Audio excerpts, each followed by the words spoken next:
I'd like you to welcome Dr.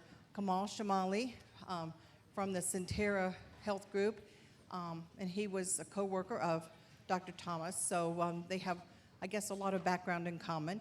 And Kevin Mcneeley, when you want to stand, he's going to be piggybacking into Dr. Chemali's presentation on some autonomic testing. So welcome, both of you.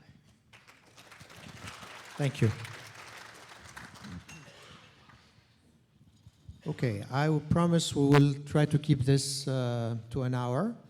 So I will be starting, and then at one point, Kevin will join me for the technical part when we talk about autonomic testing. I suppose with a group like yours and a coalition like the MSA coalition, that a lot of those information pieces that are pertaining to MSA in particular, you must be familiar with. I'm very glad that Dr. Thomas was able to cover a lot of this information. So myself, I'm rather a neuromuscular autonomic doctor. So what is it, the difference between a movement disorders and a neuromuscular neurologist? So movement disorders neurologists are the people who treat Parkinson's disease, the Parkinsonisms that Dr. Thomas mentioned, which we see in MSA, in PSP, in other conditions. Whereas us, as neuromuscular people, we deal more with back pain, with muscle pain, myopathies, neuropathies, if you've heard this term, nerve diseases, which are generally outside of the brain. Okay, they start at the spinal cord level and they move on towards the periphery of the body. Now, a lot of neuromuscular disease specialists are also interested in the autonomic nervous system. And since the autonomic nervous system is prominently affected in MSA, this is where my contribution comes. Okay, so it comes from a little bit of a different angle. So I'm looking at MSA not as a disease that I see every day in and by itself, but as one of the manifestations of it, which is an important manifestation, which is the autonomic manifestations, is really my specialty. So when I approach the problem from this angle, I like to talk about the autonomic disorders as a whole. And because I've done it for patient groups and disease-specific groups before, I've seen that there's a lot of interest on the part of these people to know a little bit about other things than MSA proper or another disease proper. What are those disorders that affect the autonomic nervous system? And obviously, what is the autonomic nervous system? How do we test for it, et cetera, et cetera. So this is what we're going to be talking about in the next hour. All right, so if we can have, here it is, the first slide. So let's talk a little bit about what we call the orthostatic syndromes, meaning when we stand up, we have a problem. Most often, it's an intolerance to the standing up position. Either we faint or we feel like we are going to faint. Is this something that you experience here? Please raise your hands if this is something that you're experiencing. Okay. Just a question to the group. Has anybody fainted because they stood up? And by fainted, I mean lost consciousness totally. All right, okay. So I see a few hands there. So why does this happen? The upright position is really not quite a physiological, friendly position. When we stand up, just imagine that about 1/5 of our blood mass or volume just pulls down into our legs. And we have about 1,000 milliliters of blood that go down. So obviously, when this happens, there is less blood that returns to the heart, less blood that is pumped up by the heart, and less blood is available for the brain. That's why we pass out. So what happens in order to prevent the passing out? The body uses a compensatory mechanism, and this is through a structure okay, that is located here in the carotid arteries in the neck called the baroreceptor, which is connected to structures in the brain itself, mainly the brainstem. And this baroreceptor mechanism tells our blood vessels in the legs to constrict whenever we stand up, so that we prevent that pooling, that we raise our blood pressure. And this is, when this mechanism does not function, then the catastrophe can happen. Okay.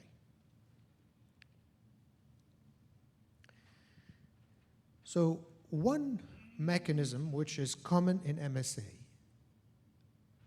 of orthostatic intolerance, as we call it. Orthostatic means the standing up position, okay, being upright, that's what it means, is orthostatic hypotension, meaning blood pressure drops down.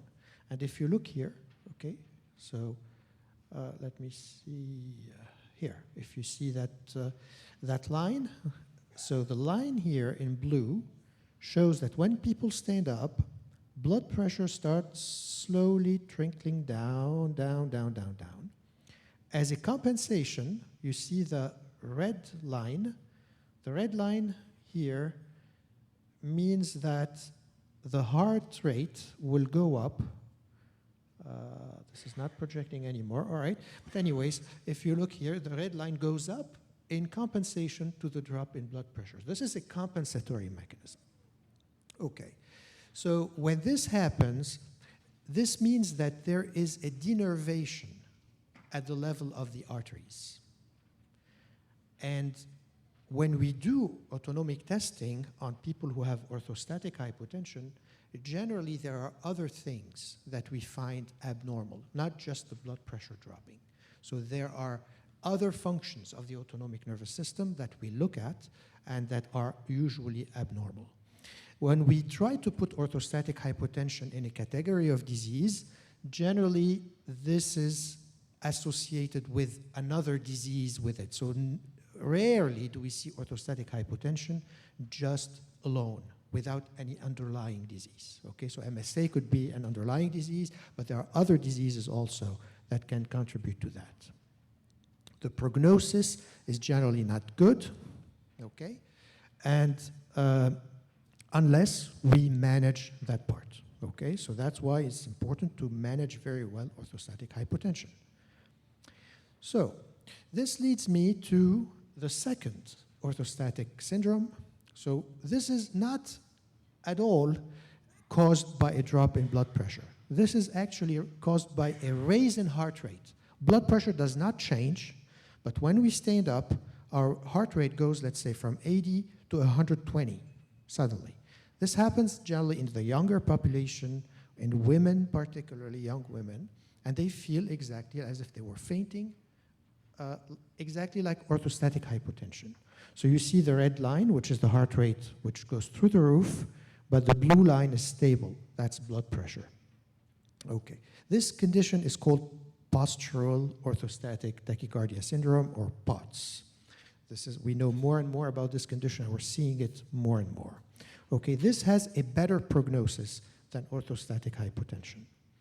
And the third type of orthostatic syndrome, okay, intolerance, is what we call vasovagal syncope, or a reflex syncope.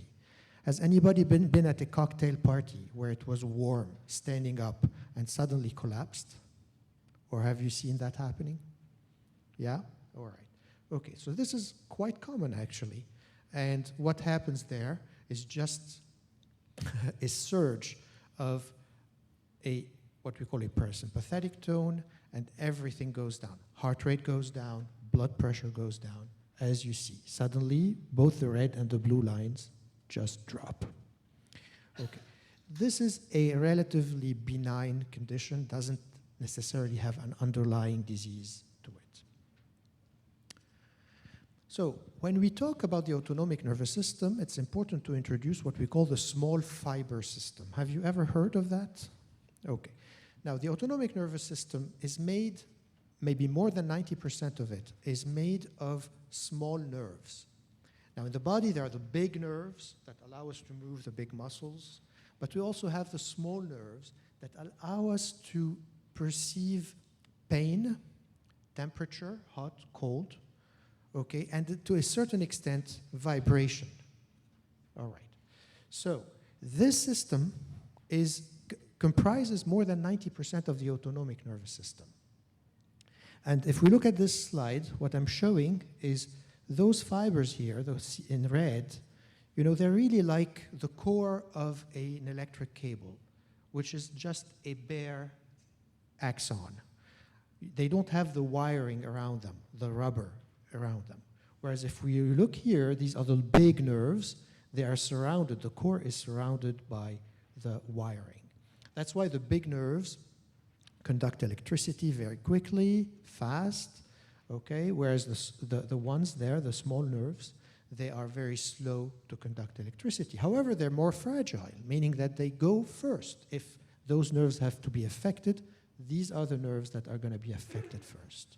And a lot of autonomic conditions, the small fibers are abnormal.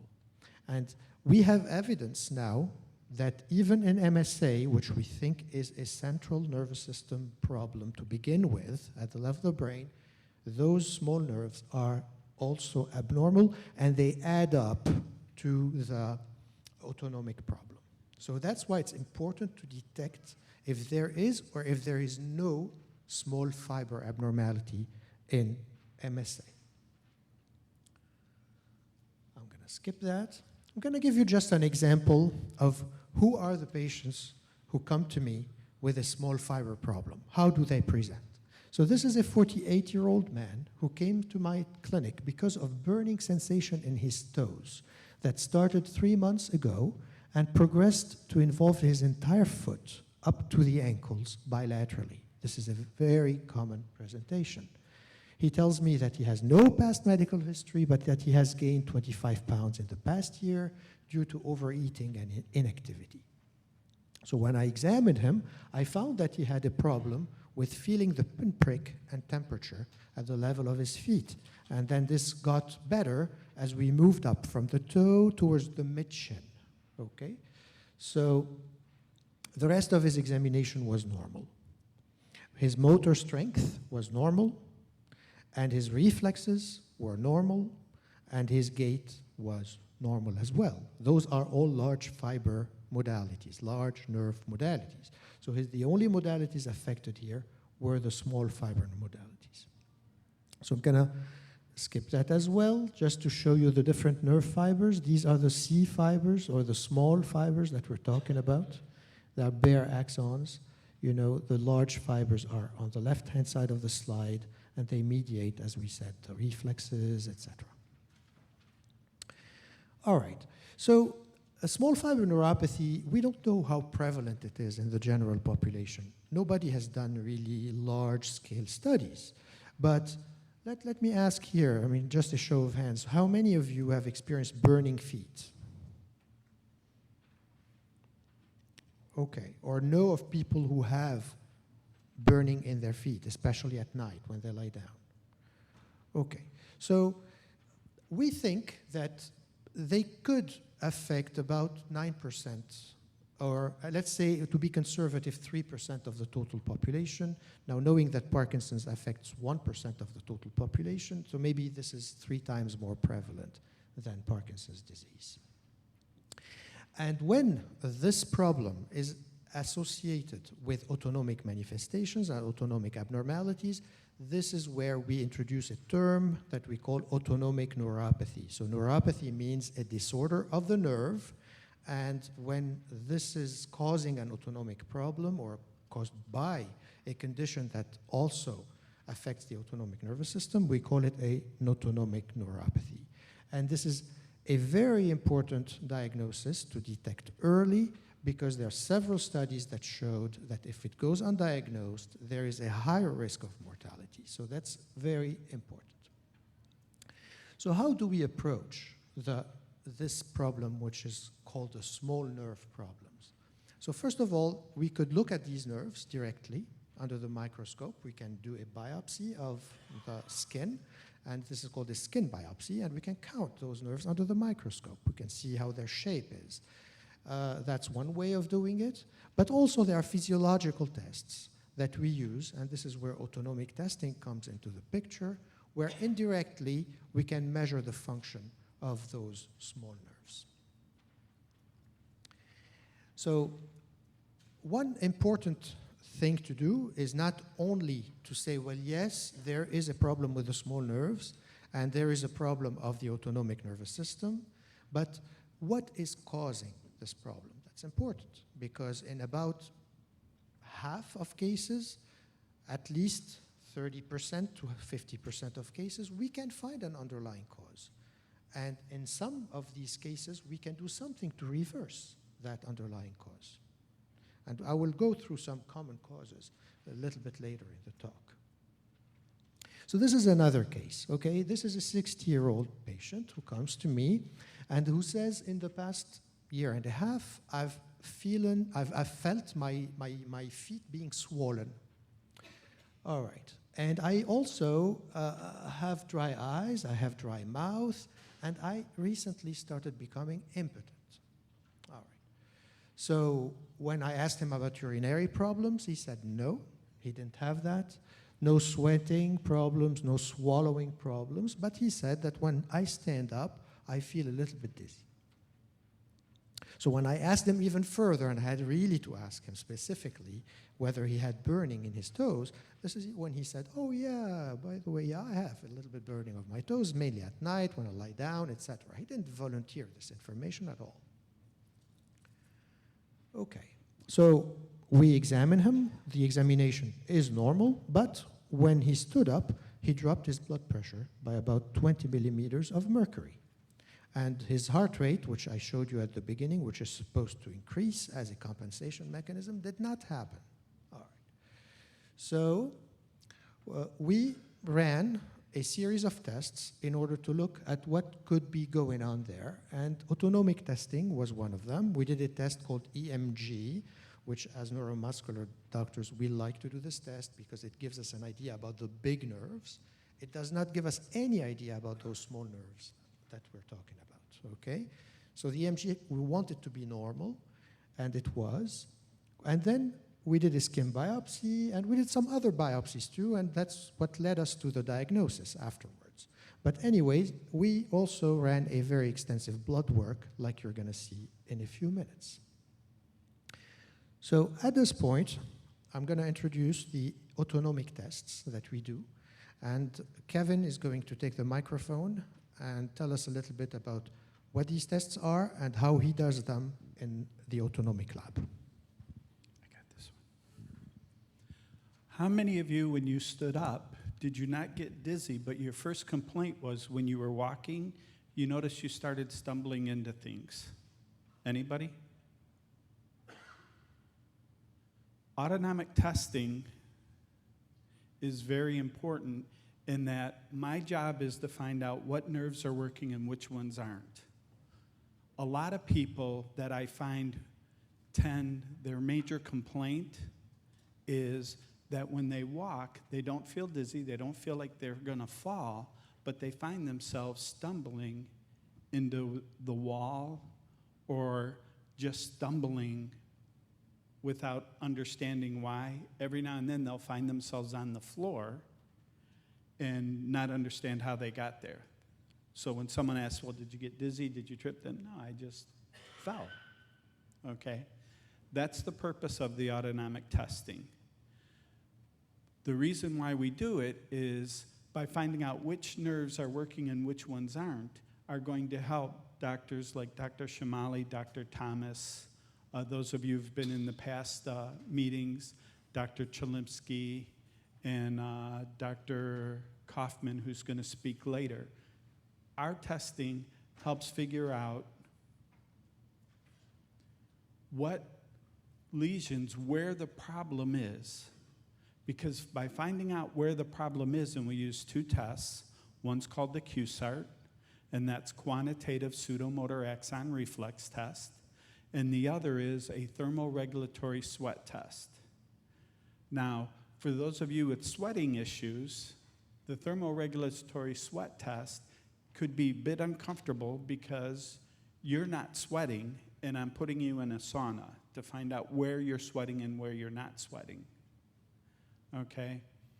By finding out those things, we'll tell them where the nerves are working and aren't working, and I'll cover that in a couple more slides. We do 3 different tests that test the nerves that control your heart rate and blood pressure. Because like Dr. Chemali said, sometimes people, when they stand up, their blood pressure falls, but their heart rate doesn't speed up. Okay? Now, when we go to stand up, our body is phenomenal at preparing for that. Because as soon as we think about standing up, the nucleus tractus, I'm sorry? The tractus solitarius, thank you. Brain blink. That already stimulates, sends a signal for your vessels to start squeezing, okay?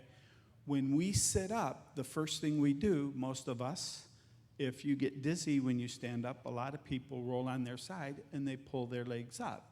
We're already contracting our abdominal muscles, or when we sit up, we contract our abdominal muscles. When we sit up, we're squeezing the muscles, which is squeezing blood out of the muscles and helping the vessel squeeze to put more blood into the system. Now, those people who get up dizzy, they take their time and sit on the side for a minute, because we're not 20 anymore, so if we stand up and fall down, we no longer bounce. We usually go boom. So we take our time, make sure nothing's spinning, and then when we stand up, we're contracting our thighs and our calves, which are squeezing the muscles, getting blood out of the muscles, and the muscles are squeezing the vessels, so gravity can't pull the blood from our head. So my testing is to eliminate our muscles from helping their job do. The muscles do the nerves' job, and see if the nerves are working. By finding that, we'll tell them, what treatments do you need? Do you need a medication to help the vessels squeeze? Do you need a medication to tell the heart rate to pump harder? Do you need a medication that's going to help do both? Okay? So, and that helps them direct the management of, is it syncope, orthostatic, or what's causing it? Sorry. The Axon Reflex is, what I do is I attach a capsule. I use 4 AA batteries. Now, my testing is non-invasive. The worst part of the testing are my jokes. My 26-year-old daughter calls them punishment, not puns. Okay? She's had the testing 3 times because when we saw the slide, she has what we call POTS. POTS is where she stands up, her body's running a marathon without moving a muscle. Okay? She can get her heart rate literally to double just by standing, which is why they feel like they're going to pass out, because when they do start moving, they're working even harder. So what I do is I attach a capsule. In the capsule, I attach a chemical called acetylcholine. Acetylcholine's the chemical our body produces for the brain to tell the sweat glands to sweat. Now, our sweat glands are one of the few nerves that talk to each other without having to go all the way up and all the way down. So I want to find out, are your sweat glands, did they have a marital fight and they're no longer talking to each other? Or are they still dating and they're talking to each other and they're responding too quickly? Or are they just communicating correctly? Because again, depending on how they respond, we'll tell them what treatments and therapies are going to be beneficial for you. So I use 4 AA batteries to stimulate, and I don't know if the laser is not working, but we're going to stimulate this outside ring, and there's actually 2 gaps in here. So when I turn the current on, that should tell these sweat glands in the outside to sweat. The ones in the outside should tell the ones in the center to sweat. Now, I tell everybody, I want to find out, are the ones in the center one of 3 types of sweat glands? Okay? Are they private industry? Are they teenage? Or are they government? Okay? How many of you have worked with teenagers? So you know when you tell a teenager to do something, they're real slow at doing what you tell them to do, and they may get part of it done in the time frame you expect them to get it done. Are they private industry, which means they have to do it quickly and accurately, otherwise they're out looking for a new job? Or are they government, which means they get paid whether they do it or not? Just look at Congress. After 5 minutes, I turn the current off, and I want to find out, is there a short in the system and the sweat glands are stuck on, or do they go back to their baseline? Now, when I turn the current on, what it felt like for me is when your hand falls asleep, that tingling, prickling. Other people describe it like an itchy, burning sensation. I've had some people describe it as uncomfortable as a needle prick for an IV or a tattoo. The worst people have described it was from Cleveland, where I'm originally from. They described it like bee stings. I've had people from Georgia describe it like fire ants. I've had people from around this region describe it like a jellyfish sting. Now, I told them, I'm allergic to bees, so I don't get stung. I haven't played with the jellyfish, nor do I want to, because I'm not Nemo, Stad, looking for Nemo. Or I don't play with the ants, so I've never been bit by fire ants, so I don't know. But that's what most people describe it. And it's usually most intense the first minute and a half, and then it decreases. But that's the most uncomfortable part of the test. Then the sweat test, what I tell everybody, is it's my shake and bake test. What we do is we have disposable bathing suits we give everybody. They get to lay in a sauna and take a nap. Now, they just finished installing our chamber, and the engineer who built it, this is the 6th one, or the 5th one he said he's built. There are only about 8 of these in the United States that physicians are using that we're aware of, okay? But we give them a disposable bathing suit. They're laying on my table, and I cover them with a paprika powder. This is where I tell them, it's shake and bake, and I helped. We slide them in our sauna, and our sauna is a see-through chamber, and the reason why the engineer who built ours says ours is the best is as you're looking out the sauna, you're actually looking at the James River or the Elizabeth. You can see the military ships looking out our sauna, so you're actually at the beach feeling like it and sweating like it, hopefully. But the powder is a paprika-type powder, and where the sweat glands are working, the powder will change from paprika to a purple. Now, in the picture, it looks black, but it's actually a purple.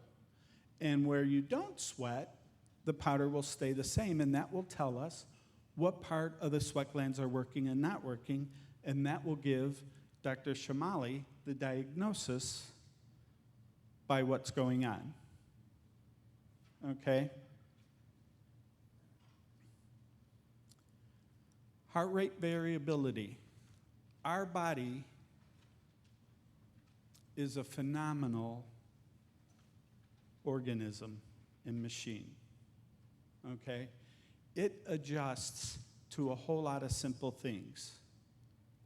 When we take a deep breath in, okay, and the heart rate deep breathing test is actually testing the nerves in between your lungs and in your rib cage called your stretch receptors. As we take a slow deep breath in, what occurs is our lungs fill up with air.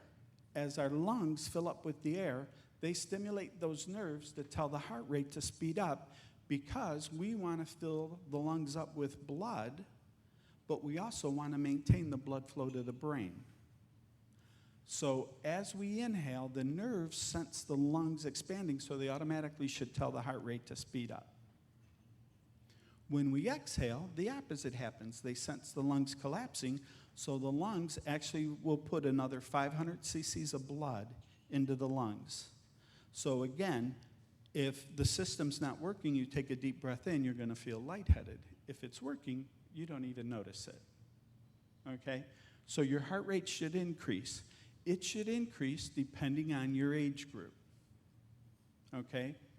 The younger they are, the more it increases. The older we get, the less it changes. So we're comparing by age group and by gender. Okay?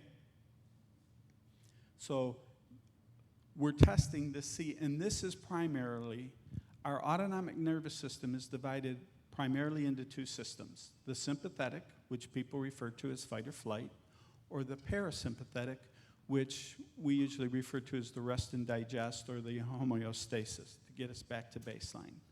This is testing predominantly your homeostasis, because when you're anxious, the first thing you do is you start breathing faster. Okay, you start sweating. Okay, you're more alert because you're afraid and you want to see what's going on. Your mouth tends to get dry. Okay, and we were talking out in the hallway, and I was talking to the Lambic people, and I said, you know why you see speakers, a lot of speakers on TV and that, and why they provide water, is when your autonomic nervous system kicks in, your saliva decreases because you're getting nervous and your body's pulling the fluid in. So if I need to run for my life, my blood is ready for my muscles to move, okay? And if my muscles and my legs are moving, my mouth shouldn't be moving except everybody yelling for help. Now, the rule is if you see me running, get out of the way because I got to go to the bathroom. Otherwise, I don't run because I'm 6 out of 7 boys, okay? So if you can hurt me, but you better hurt me good because I come back. And if I don't, I'm 6 out of 7 boys. And I'm the smallest of them, except one, and he runs a lot faster than me, okay? So that's checking the cardiac parasympathetic nerves. And this is just a response. And again, I have a strap around the chest for this, and that's what the bottom line is seeing how well. And the top is the heart rate. As they inhale, the heart rate goes up. As they exhale, the heart rate goes down. This is a normal waveform for this person, okay? If it was a 90-year-old, that would not be that normal because that's too big of a variation, okay? The next maneuver we're testing is called the Valsalva maneuver. Now, how many of you have had a bowel movement? Okay. If you've had a bowel movement, you've actually done the Valsalva maneuver, and that's how I explain it. Okay? How many women in here have given childbirth? That is a very major Valsalva maneuver. So women's responses are actually, the changes are less than men's response because they're designed to be able to push something out of their abdomen a whole lot easier than men are. But when we bear down to have a bowel movement, we're actually testing both systems. When you bear down, what happens is you're putting a kink in the major vessel off your heart, or some people actually feel you're putting a kink in the vessel that runs along the pelvic girdle. Either way, when we bear down to have a bowel movement, we're impeding blood return to the heart. The baroreceptor in the heart senses less blood returning, so it should tell the heart rate to speed up. It also, the longer you bear down, if you're constipated, you're stimulating the baroreceptors in your neck. That should tell the vessels to squeeze in your neck. Well, actually squeeze systemically, but the baroreceptors in the neck are the ones that control it. Then when you relax after the bowel movement, all of a sudden, you've unreleased the kink. So the fluid behind the kink overfills the heart. The heart senses the overfill, and it should tell the heart rate to slow down. Well, it takes a little more.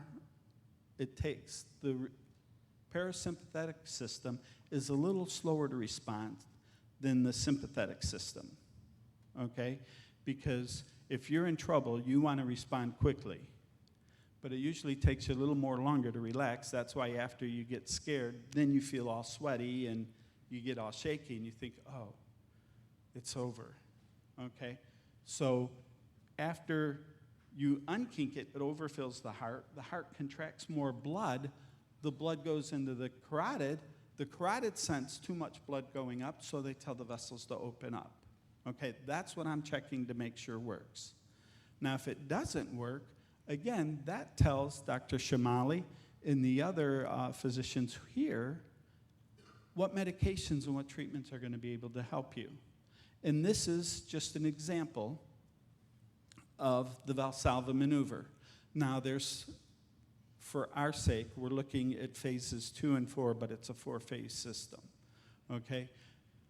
Like anything, and I tell everybody the Valsalva maneuver is like putting a kink in the garden hose. When you kink in the garden hose, the first thing that happens is the flow in the hose, and the light is not really good, it increases. The longer you put a kink in the hose, less fluid comes out, but the pressure should be a little higher. So in the heart, less flow is coming out, but if you look, the top line would be the systolic, which is how much fluid is coming out. The diastolic is how much the vessels are contracting. Well, the longer we put a kink, the carotid should tell the vessels to squeeze harder, okay? And the example I use is, I'm not going to be able to do this real well because my squeeze isn't that good, but if the cap is our brain, okay, if you look at the fluid in my water bottle, it's not up to the cap. So what the vessels are trying to do is they're trying to squeeze it to get the fluid up higher. Does that make sense? So that is what's going on. If you look at the bottom, you'll see it's starting to increase. When we relax, what we do, and that's called phase 3, is you unkink it while you're making a vacuum, so both the systolic and diastolic will drop. The heart rate should continue to increase because all of a sudden you caused the vacuum. There's no flow there. What I'm looking for is phase 4, where it fills the atrium and then all of a sudden the carotids are getting overfilled. That should tell the heart rate to slow down, and your blood pressure should read higher than what it did at baseline. And then it should go back to normal because you no longer have a kink in the fluid, in the vessel. That's what I'm looking for.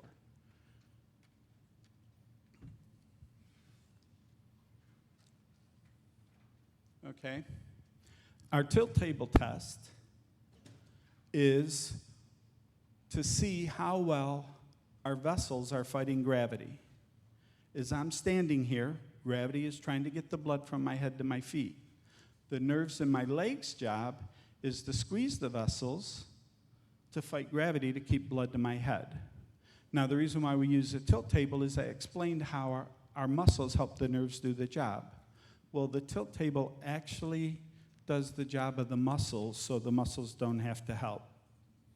We use a 70-degree angle because different studies show our vessels have valves in it to help fight gravity. At 70 degrees, the valves don't get to work. The flaps in our vessels to fight gravity don't get to work, so the nerves have to work harder. Okay? Then we tilt everybody back to make sure everything's going to go back to their baseline. All right? How many of you have your bed at 30 degrees? Did they explain why did you do that? Okay. Let me explain why, if they tell you to put your bed at 30 degrees, you should put your bed with a couple of blocks under the head. Okay? What's the first thing you need to do when you get up in the morning? Where's the first place you have to go? Bathroom. Do you know why?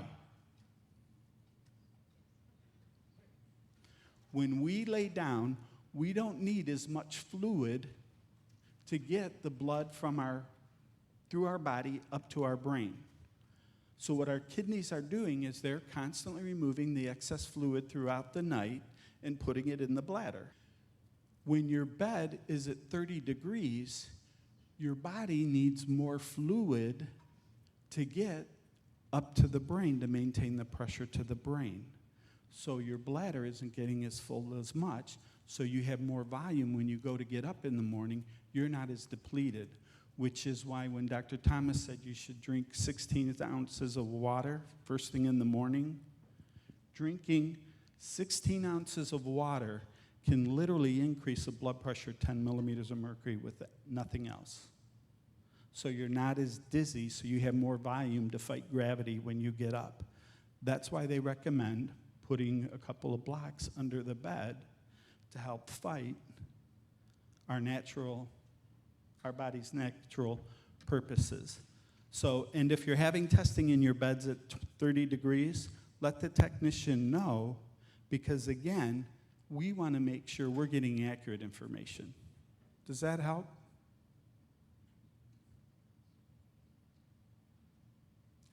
Dr. Chemali already showed this is where we're doing a tilt table test, and the blood pressure's dropping, and the heart rate's really not increasing a lot. Test results, the guy's EMG was normal. The QSART, our QSART, we do 4 different sites, okay? I do the foot, the ankle, the calf, and the forearm. And the reason why we do these sites is I'm looking for distal to proximal results. Because depending on the results, tells him what part of the system and how far up the system it's not working, or is it the nerves are working, but the motherboard's not responding to them. Okay?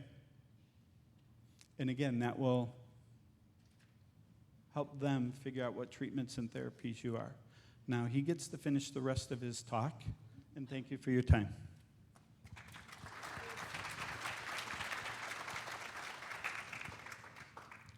All right, so this was an overview of the most common autonomic tests that we perform in a lab, and you may be subjected to those tests. It's important for you to know what to expect and why we do them. Obviously, they are not the only tests for the autonomic system. There are other ones. Now remember, the autonomic nervous system affects almost every organ of the body. Okay, so we could test, for example, pupil constriction to light. We can test the blood flow through underneath the skin. So there are different tests that we use that are not that common, but these are the most common ones. So let's go back to that case that I presented to you, the guy with swollen feet. All right, so we did a test here that allowed us to look at his small fibers. So we call it a skin biopsy. Basically, it's a punch biopsy, and you may also get this test yourselves. It's a very small biopsy, 3 millimeters, doesn't need a suture after that, at 3 locations, ankle, distal thigh, proximal thigh, and this is how it looks like. So if we look here at the right-hand side of this slide, you can see, so this is what we call the dermis, which is the layer of the skin underneath the upper layer, which is the most superficial, which is called the epidermis, okay? So those nerves generally start at the dermis and they go up. They cross through the dermis. That's how anatomically they are. And when we stain them in a particular way, they stain like this in black, and we could count them. We can know exactly how many nerves are present. And there are normative data, so we can say this is normal, this is abnormal. Now, the upper slide on the right shows sweat glands. Now, the same nerves, okay, at least we call them all the small nerves, but they have a different function, obviously. They surround the sweat glands, and they make those sweat glands sweat. We can look at them. We can even count them. It's more difficult to count them.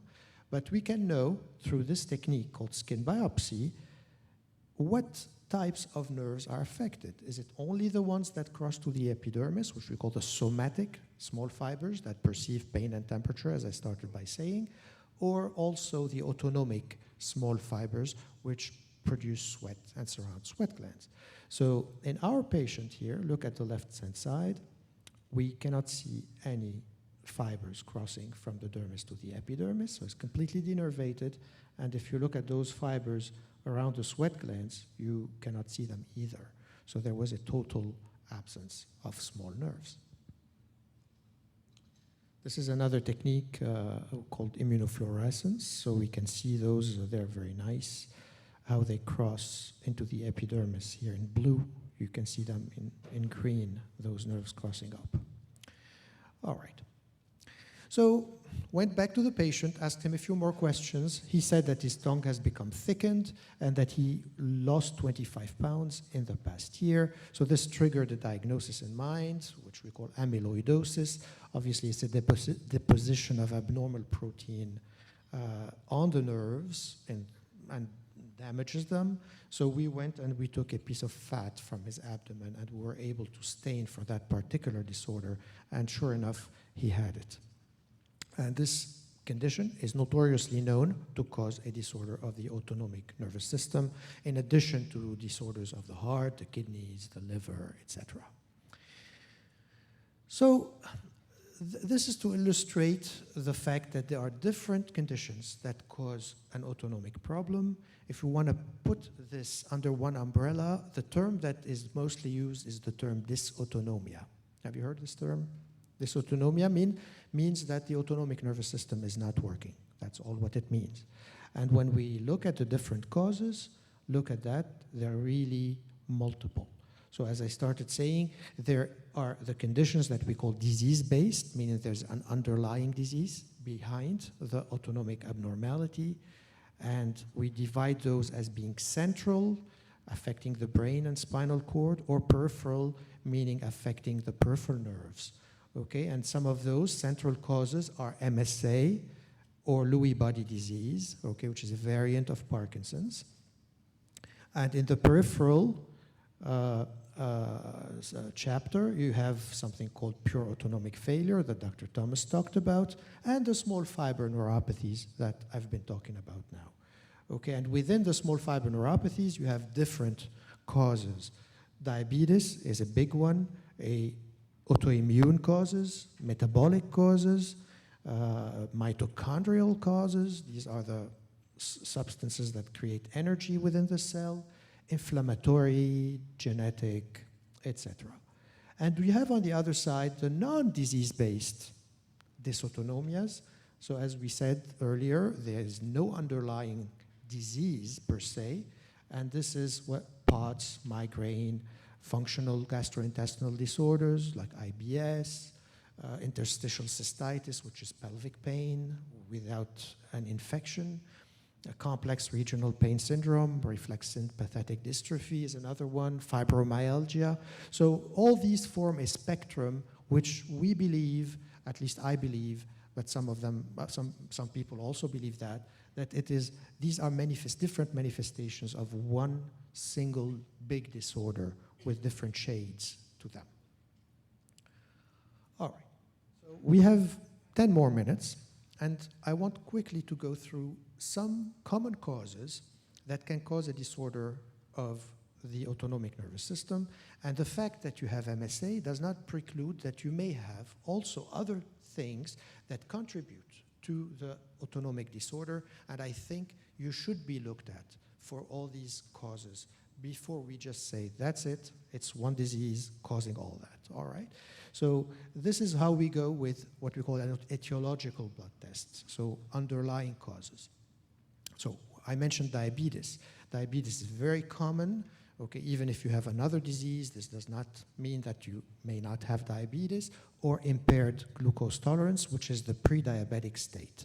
So now we have studies that show that even if you're not diabetic, but you are pre-diabetic, this can affect your autonomic nervous system, and we need to look into that, okay? So there are some tests that we do. One of them is called the HbA1c. This is the common test to see if there is diabetes or not. But there's also a test that pregnant women can have for gestational diabetes, which is drinking a large dose of sugar, okay, and then measuring blood sugar 1 hour, 2 hours, 3 hours later. And then this gives us an idea how quickly our body gets rid of the excessive sugar. Because if it doesn't, this excessive sugar can accumulate in the nerves and damage them, okay? All right. So diabetes or impaired glucose tolerance can also be associated with obesity, high blood pressure, and high lipids, okay? This combination has a term called the metabolic syndrome. And we know that the metabolic syndrome can also affect the autonomic nervous system. So we need to take a look at that. And all these are reversible causes. These are things that we can treat and control. Amyloidosis is the condition that we diagnosed our patient with. So there are different types. There are the ones that are acquired, the ones that are inherited. I'm not going to go into more details, but the basic principle is that these are abnormal proteins, to answer one of the audience question. What is a protein and could it be abnormal? This is an example of a protein that is secreted and produced in overly amounts, and this protein sits on the nerves and damages the nerves and other organs. Okay, and this happens also in this category of disorders called multiple myeloma, if you've heard of that, or the benign form of it. These are forms of blood cancers. All right, another topic which is of importance is vitamin B12. Now, vitamin B12 deficiency can happen in people who do not absorb this component naturally and normally. Okay, and we know for sure that vitamin B12 deficiency affects the large nerves, which I started by talking about, those big nerves, okay? Now, how about the small nerves, which we are more interested in? Well, we think it does. We have evidence that it does. It hasn't been that well studied, though, but it's important to keep a good level of vitamin B12. People who have gastric bypasses are more subjected to have malabsorption problems. We see often problems in people post-gastric bypass, for example. All right, and the problem with vitamin B12 is that nobody looks at it routinely. And few people, I'm surprised how many few doctors really think about, even in people who have symptoms of neuropathy, go and check vitamin B12. What is even more complicated is that sometimes vitamin B12 comes back when it is checked as normal. Okay, according to my lab or to that lab or this lab, those are normal values. But despite the normal value, people can still be B12 deficient. So there are other tests that we add, like methylmalonic acid, homocysteine, that have to be added in order to make sure that vitamin B12 is not depleted from within the cells. And so this is a complex topic. But anyways, if it is detected early on, a catastrophe can be averted. If it is detected later on, then damage has happened, nerves have died already, so we cannot recover lots. Other causes like alcohol and toxins are also notorious for causing damage to these nerves, the small nerves in particular. Okay, chemotherapy, I'm sure you know somebody who had chemotherapy and ended up having neuropathy or burning in their toes, etc. But there are other causes as well, certain medications. Now, I'm approaching a big topic. Of course, we do not have enough time to talk about this, just an overview. So there are conditions called autoimmune diseases. Have you heard this term? Autoimmune? Okay, autoimmune just simply means that our body is fighting its own constituents. Okay, so what is normal to the body is perceived as abnormal, as a foreign object, and that's why the body is creating an inflammatory reaction around those normal substances or components of our body. So there are different diseases like this. Sjogren's disease, I mentioned that as number one because it is very commonly associated with an autonomic problem, but there are more common ones that are more known, like lupus, for example, multiple sclerosis in the brain, okay? But those are not quite associated with an autonomic problem. All right, so we have tests that look for autoimmune diseases, and I've mentioned some of them here, which I'm not going to go through. So, infections. Now, HIV infection is maybe the most common neurological complication of an infection. Now, at one point, we thought that people who have an HIV infection also have a lot of burning pain in their body. So it's important to screen any patient who has symptoms of that sort with an autonomic problem for HIV infection. But there are other causes. And then there are the hereditary causes. Okay, some of them are listed here. I'm not going to go more into detail for that. And then let me finish by talking about a chapter called the paraneoplastic disorders. So paraneoplastic means a manifestation of a cancer away from the site of the cancer. Okay, let's say, for example, some people have lung cancer and they develop muscle weakness. Okay, so this is an important chapter. Why is that? Because obviously, in and by itself, this condition, the cancer, is perceived by the body as being a foreign or out of the normal situation, so the body fights it immunologically. By fighting the cancer, the body is also fighting normal constituents of the body, okay? That's like a corollary damage. And this is why we see those manifestations away from the site of the cancer. What is more important for us, and here in the autonomic subject, is that some diseases can manifest or test positive for what we call a paraneoplastic testing.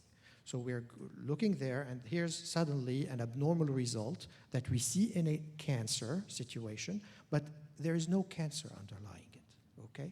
And here's where we start saying, well, then if this is manifesting an autoimmune reaction, then maybe this patient has an autoimmune problem that is looking like a paraneoplastic problem. But indeed, this is an autoimmune disorder. Okay, so that's why it's important to go and look for those. And they are really more common than what we think they are. So we go and look for all these conditions. And why is it important not to miss them? Simply, again, I'm repeating myself, because we can sometimes act upon these conditions, treat them, reverse some of the symptoms. We've all had, as autonomic doctors, patients who came to us with 10, 20 years of symptoms, and suddenly we found out that they have a paraneoplastic abnormality or an autoimmune abnormality, treated it with immune modulation, something like IVIG or other medications, and these patients said, well, we regained our life back. Now we're able to function, stand up, our blood pressure is not dropping that much. So it's important to go that route. So I'm going to close here. Just to summarize once more, I want to tell you that true that we are dealing with one disease, but this disease is a part of a large spectrum of disorders that affect the autonomic nervous system. And what we wanted to do within this session is to give you an overview idea of what the autonomic nervous system is, how we test for it, and how we go and hunt for possible underlying causes. If you have one disease, it does not preclude you from having other causes that also can contribute to the autonomic problem. And because we're really looking for things that are treatable, we should not miss any possibility of treatment, especially in conditions like MSA, which we all know have no cure in and by themselves. Okay, so thank you very much. Thank you, Dr. Chemali, very much. And Mr. Mcneeley, thank you also. We're going to break for lunch here, but I have a couple of things. And this morning I was very remiss in not introducing our board of directors. I think a lot of you met us last night, but for those on the web, since we are live streaming this, I hope we're all in the room right now. First of all, I'm going just to mention the board members that are not here. Dr. Tom Schlemensky and Dr. David Robertson could not make it. They have attended almost one of them at least has attended every conference for the last 10 or 11, 12, 15 years. They were coming to these before I started coming to these conferences. So we just want to extend our gratitude for them for their continuing support to our board.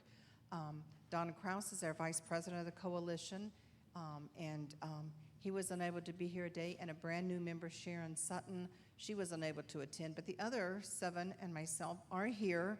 So Vera, are you around? Okay, grab Vera. We'll just kind of move on here for a minute. Is she coming? So, okay. Vera's coming, running in. So, Vera, yeah, I think More of you probably know Vera and Pam than anybody else on the board. Vera is the patient and caregiver coordinator for their board. And is Pam around? Pam Bauer? You'll see Pam, and we'll try to get her in front of the camera just so those of you at home can definitely, find out who she is. Carol Langer is our treasurer. So welcome, Carol.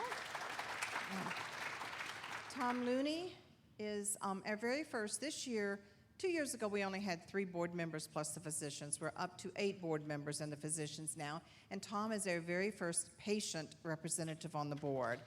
So, yeah, he definitely knows what many of you are going through. And that being said, what you patients don't know, or what you caregivers can't really relate, you have Larry Kellerman, who is a caregiver. So we have added a current caregiver to our board.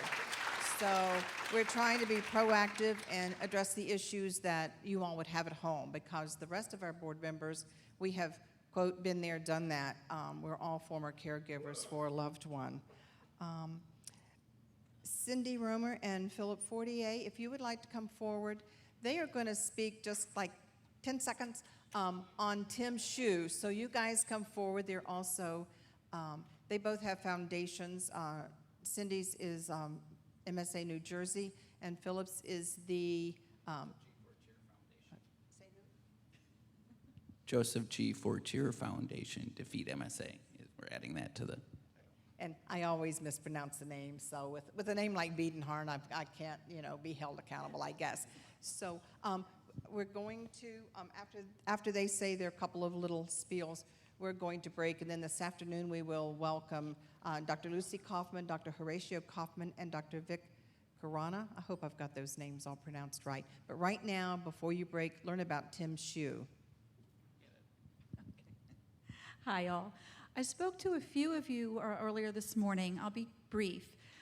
The story of Tim's shoe, many of you that are on Facebook know the story, but those of you that are not, just briefly, it started as a prank. Tim's friends hid his shoe while he was sleeping and took photos all over the place, crazy places.